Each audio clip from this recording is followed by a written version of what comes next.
Hello my friends, welcome back to my channel. When I set the camera on my car, which is like a perfect little place to set it, it does that little, like, the screen moves and it looks wavy. I just wanted to get this video started. I am about to head to, drumroll please, I'm about to head to the hair salon and get my hair done, which I'm honestly really excited about. I got my hair done probably like in March before Hawaii last, and I don't know if you can see it, but there's this chunk of blonde that has just bothered me since the day that I got it. And typically I'll go to, it's called the Aveda Institute, so it's basically just students in training to become hairstylists. It's a whole process when you go there. It usually takes all day to get your hair done, which I did not love. Like, it took 8 to 9 hours to get my hair done, which I did not love that at all. But the reason I did it was because it was only like $100 to get a cut and color, just $20 for a haircut. So that's why I went there, because it was so much cheaper. And I had always had a good experience as far as like the outcome of my hair, except for this last time. I just don't, they were rushing through it because I was at the end of the day and it was just not the best. So I'm really excited to get it just refreshed. I gotta get going because I don't want to be late. I will catch up with you guys after, I guess, when I have fresh new highlights. I'm just gonna do a little day in my life, and I might finish the check-in in this video too, so I'll catch you later. I will have new hair in 3, 2, 1. Hi, here's the hair. And it only took 3 hours, which that's probably like the wildest part for me. I'm really craving my smoothie because I have not had my smoothie yet today. So I'm gonna go make my smoothie and probably some avocado toast because it's lunchtime. So, hello friends, welcome back. There's been a little outfit change. Let me, I don't think that's moving. I really hope it's not. One thing about me is that I will change clothes. My phone is overheating. I will change clothes probably like 5 times in a day. That's just how it is. I'm gonna finish the little check-in. This is the check-in part 2. I just have to find the question. Okay, I found them. So we're gonna finish this. Someone said, where do you want to be in 5 years? I love this question. I actually just did a Q&A on my Instagram the other day and I addressed this question. I don't plan. I've learned throughout the years that you just can't plan your life. And also with my faith and just my relationship with the Lord, I know that His plans are far greater for my life than my plans. And I don't really have any desire to plan out my life because I know He knows best, and I just trust that it's gonna work out the way it's meant to and the way it's supposed to. So I feel like God laughs a little bit when we try to plan out our lives to a T like that, and like, what do you want to be doing in 5 years? I have dreams and, you know, a vision of where I'm hoping to be in 5 years, which is I hope to be married and be starting a family. I'll be 29, which is really crazy to say. I'll be almost 30. You know, I've always had this dream of being a mom and having a family and settling down, and that's been such a desire of my heart recently. So I'm really hoping in 5 years that I do have a husband and we're at least thinking about starting a family soon and working towards that. And then I really hope to be continuing to pursue my health coaching business and my social media business, my YouTube, and just continuing to pour my heart out to you guys and bring value to you guys and be inspiring others, hopefully, and feeling fulfilled and at peace. Like, literally, I just want to feel fulfilled and at peace. All that to say, that's where I want to be in 5 years, but I am aware that I can't control that, and I'm happy that I can't, because I don't want what I want for my life, because I wouldn't be here right now if I had gotten what I wanted for my life, you know? Okay, favorite books that you have read this year. I have quite a few, and I'm sure I can't think of them off the top of my head, but number 1 is Undistracted by Bob Goff. Number 2 is Ruthless Elimination of Hurry. Number 3 is Anonymous. Number 4, that's all I can think of off the top of my head. Oh, number 4, Try Softer. So good. I've been really making it a priority to read recently, and so I'm proud of myself for that. But anyway, those are my top 4 highly recommend you check all of them out. Someone said, underweight and no period. Would you recommend to stop exercising during weight gain? This completely depends on the individual.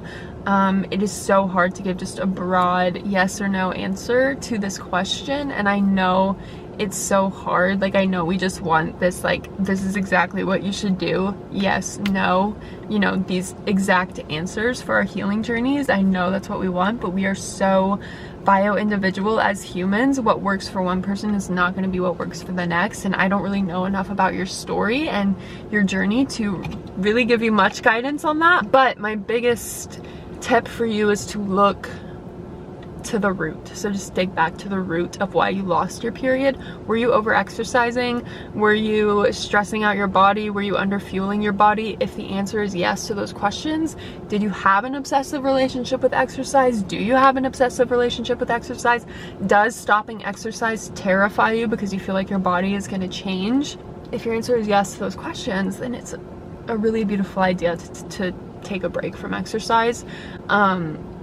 And that doesn't mean you have to stop moving your body altogether. That means you just need to stop with the intense destroying your body. Like, for me, I took away the obsessive walking and all of that when I was in the deep midst of like getting my period back. And I just did really gentle yoga. And so I was still able to move my body because I know that made me feel good, but it wasn't intense. It wasn't hindering my healing journey. So it's really important to get to the root and to just dig in and be honest with yourself. You really just have to feel out and do what's best with your body. Work with someone individually, whether that's a doctor, a coach, just someone who can help guide you in your individual needs on this journey. That's the best thing you can do. But really, when it comes to getting your period back, you have to view it from a holistic perspective, because you can't just expect to, you know, eat X amount of calories and get your period back. Like, it goes way beyond that. So it's a holistic thing. I will link my video below where I shared how I got my period back and tips on getting your period back. I think that video could be really helpful for you, so I will link that below. I go way more into depth on that. I actually want to film a new one because it's been over a year since I filmed that one. I want to kind of film an updated one now that I have more information and tools and experience, but it's still a good video, so I'll link that below if you're interested in that. Someone said, my therapist says to start weighing weekly to start recovering from anorexia. I'm really scared. If your therapist is telling you to weigh yourself weekly, if it's a blind weigh-in and you're going and getting weighed and not saying the number, that's a totally different thing. But I don't know. That just seems a little odd to me that someone would recommend that as someone who struggles with an eating disorder. And maybe you're someone that weighs yourself every day and she's telling you to maybe try to wean off of that and do every week. That's a totally different thing. So I guess I would need a little more context with that. But if she's not someone who's a therapist who specializes in eating disorders, I would highly recommend you find one that does. I don't suggest weighing yourself when you're in the midst of recovery. I feel like that can really take away from the process. And you know, weighing yourself just leads to a lot of distrust with your body.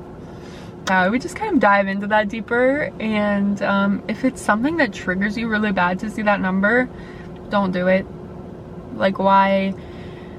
Weighing yourself in the midst of recovery can be something that really hinders your progress and your mental healing. So I don't know, seems weird to me. I would just kind of assess that a little bit.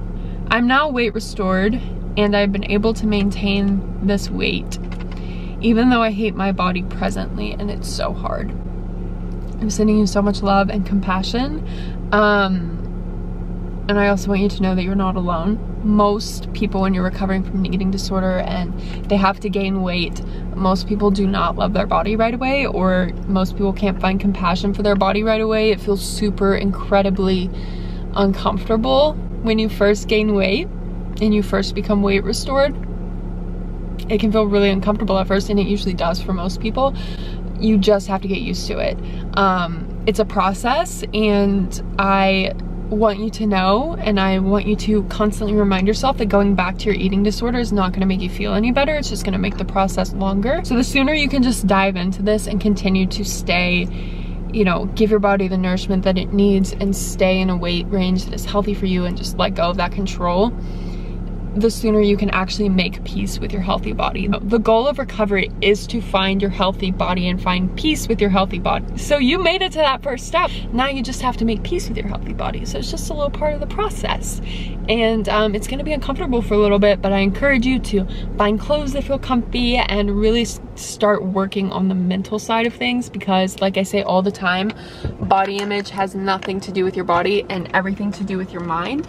So the sooner you can work on reframing your mindset around your body and truly healing your mind, you're gonna find a lot of peace, I promise. I know it's uncomfortable, I know it sucks at the beginning, but really a lot of it is just getting used to your new body, because it's new. It's not a bad body, it's just a new body, and you just have to get used to it.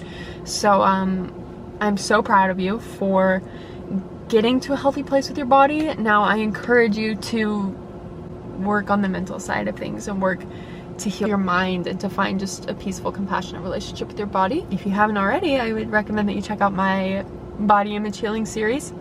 I've posted 2 videos already, one about affirmations and one about body gratitude, and I think both of those things can be incredibly helpful for you on your journey. Also, if you want some extra one-on-one accountability, any of you guys watching, if you want some extra one-on-one accountability with really just healing your mindset around your body, I'm a holistic health and eating disorder recovery coach, and I would love to be a part of your journey. It's my passion to help my clients just heal their mindset around their body and find true free health.